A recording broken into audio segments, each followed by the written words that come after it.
Alam niyo ba na maaaring hindi magpakita ng resibo ang mga mambabatas sa kanilang ginagastos? Hindi na nila kailangang magpaliwanag kung saan napunta ang pera ng bayan. Ang tawag dito, liquidation by certification o sa madaling sabi, magic resibo. Sa ilalim ng Senate Concurrent Resolution number 10, pwedeng i-liquidate ng mga miyembro ng Kongreso ang kanilang gastos gamit lang ang isang sertipikasyon. Walang resibo, walang konkretong ebidensya. Kaya, naging legal ang korupsyon.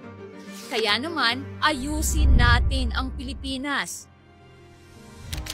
Isusulong ni Pastor Apollo C. Quiboloy ang pag-repeal sa liquidation by certification at palitan ng liquidation by receipt, kung saan lahat ng gastusin ng mga opisyal ay dapat may malinaw na resibo at dokumentasyon. Sa ganitong paraan, mas magiging transparent at accountable ang ating gobyerno.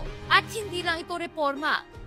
Sa ilalim ng panukalang ito, isa sa publiko ang lahat ng ginagastos ng Kongreso sa isang online platform para makita ng mamamayan kung paano ginagamit ang kanilang buwis. At lahat ng opisyal ay obligadong magsumite ng taunang ulat or yearly report kung saan napunta ang kanilang pondo. Walang lusot at walang maging korupsyon. Ayon kay Pastor Quiboloy, pera ng taong bayan ang pinag-uusapan dito. Kaya dapat may nakikitang resibo. Suportahan natin si Pastor Apollo C. Quiboloy sa Senado upang isulong ang panukalang ito para sa isang mas transparent at malinis at tapat na gobyerno. Number 53 sa balota.